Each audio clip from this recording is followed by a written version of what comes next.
Thanks, everyone. So I now have the honor of introducing Ms. Barbara McQuiston.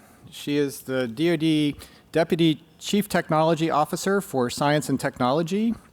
She leads the DoD's work to create innovative technologies, oversees the development of the S&T workforce, and advocates to advance DoD laboratories and research centers. Having spent nearly a decade in the government during service at DARPA and another 30 years in the commercial sector, she has a wealth of experience in developing cutting-edge technologies in numerous markets. And ladies and gentlemen, please join me in welcoming Ms. Barbara McQuiston.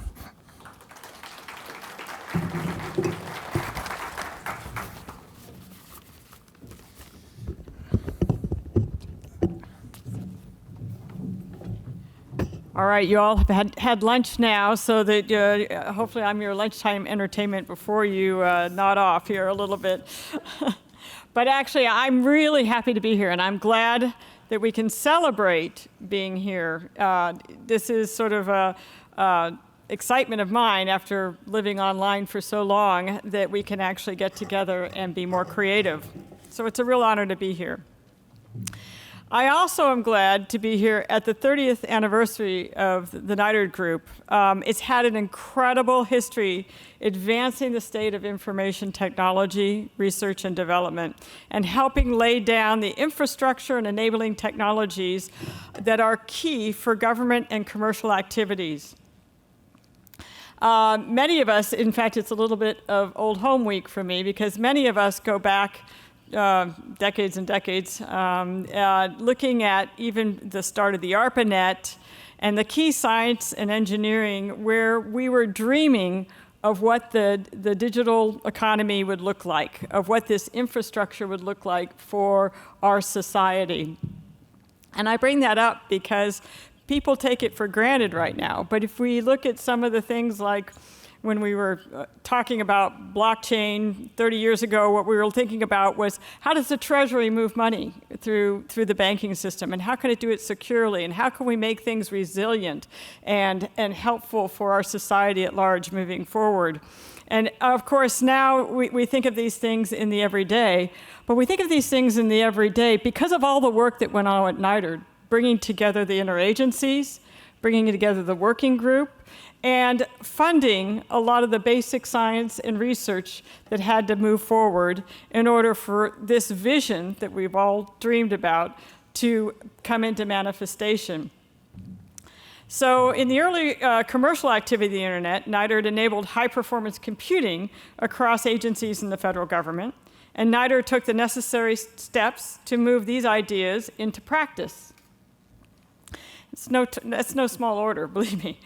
Today, we manage things every day, from making it through the pandemic to the speed of transactions, and we don't think twice about it. So I would like to thank NITRD and celebrate with them today and this evening, because we also don't take the time either to recognize and celebrate enough, I believe. We've been enabling academic, commercial, and military progress. And today we look at AI/ML and transforming the rollout of 5G wireless technology. Within research and engineering, we have a lot of work looking not only at 5G, but future G. And of course, within DARPA, we're pushing the frontier forward constantly in IT technology, security, and cyber-related technology, information science. But DARPA also wouldn't be able to move forward their ideas without the interagency and without coordination and research and challenging each other. And where is a safe place to challenge each other these days? There's not too many of those communities where a lot of the important discussions can happen, where people can actually take issue with each other and look at where the future needs to be. Have what I call a creative discourse, so that we can talk about what that future is going to look like and what needs to happen for security and for innovation. I always laugh at these days because we're pushing innovation at the DoD, which is extraordinarily important for us. but at the same time we push innovation, it comes from a foundation of investment in research and science, and we can't forget about that. The innovation is what I call the emerging technology that comes out of being able to look at technology and look at the opportunity and the science and the breakthroughs that happen and think about what could happen. So I really would encourage all of you at NITRD to have that sense of agency, that sense of purpose, and that sense of imagination, and to challenge each other, and to challenge each other within the interagencies to think about what could happen. At DoD, we think about a lot of problems securing the infrastructure. We worry about data security, information science, because we're worried about national and economic security. But for us to be able to do that and to create our mission and move forward, we need to work with the interagency, because solution-based goes across the board to secure things, especially on the infrastructure. So we can all benefit and learn from each other, and we can also, I will also challenge my partners here in the interagency to think of ways to streamline and become more agile and be adaptive to the technology that needs to move forward. It's a challenge. It's a challenge for us all every day.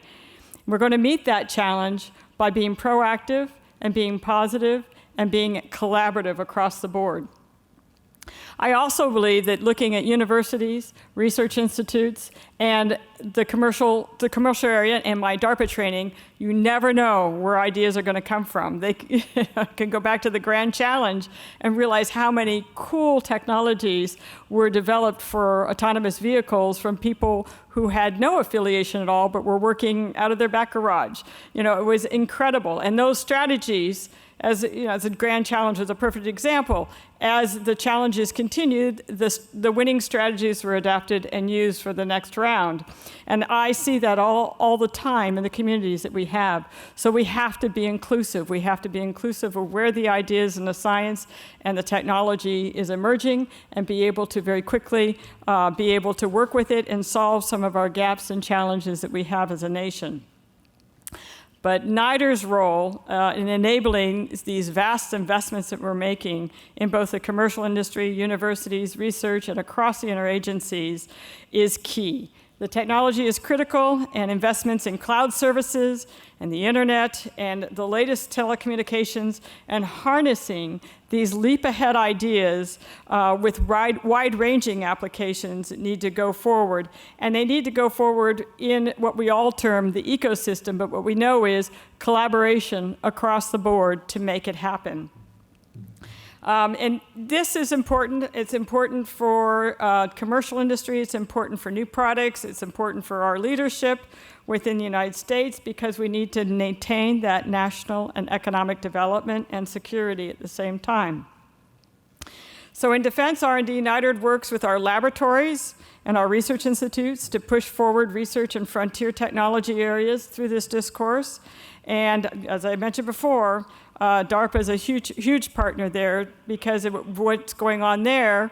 It's one thing to sort of break that boundary in the frontier. It's a whole nother aspect to be able to fund that larger research and the lifetime of what that breakthrough will really mean.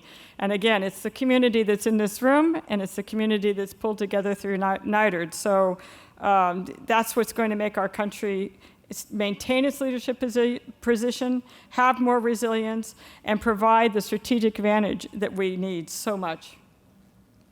And maximizing the research efforts is key as well.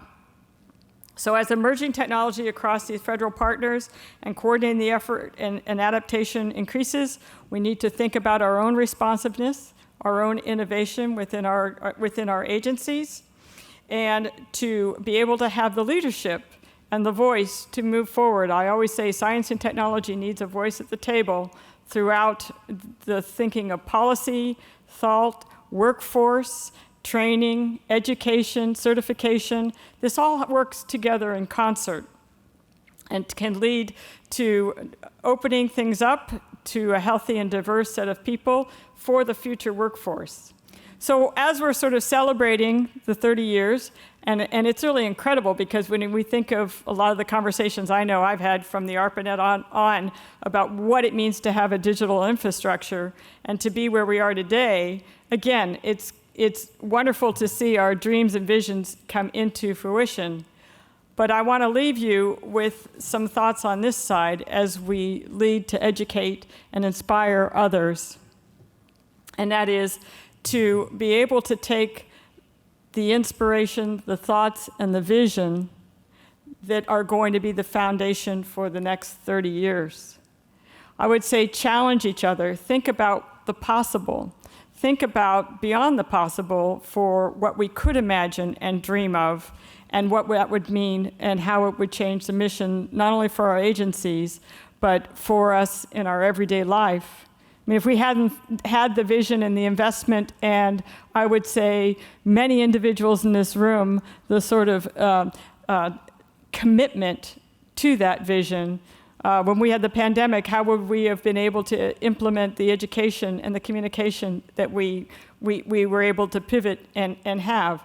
When we look at how we move markets and financial commitments, when we look at our everyday life, you know, we can look around the room and realize there were champions here that made that happen. So the poster sessions, all of us here have an obligation to not only be inspired for think about what could be the next 30 years, but to also cultivate and support those that have those ideas as they move forward. So I'm going to make this short and sweet because I know there's a lot more on the agenda here and a lot more for you to work on. But we at the DoD really care about this, so I want you to know that. We invest in scientific foundations and emerging technology, and we actually look at the critical needs within our country for national and economic security. That means securing the infrastructure. That means new and emerging ideas on how to look at data and information and trust within AI/ML systems and the critical technologies that we need to move forward. So I will personally take a moment today and celebrate, and tonight, and celebrate with you. But I will also be paying attention to where investments need to be made, to where universities and workforce and education needs to move forward, and to help us so that we're prepared with the investments we need to make now for the emerging technology to come. So thank you, and I look forward to future conversations with you and being inspired myself. Appreciate it.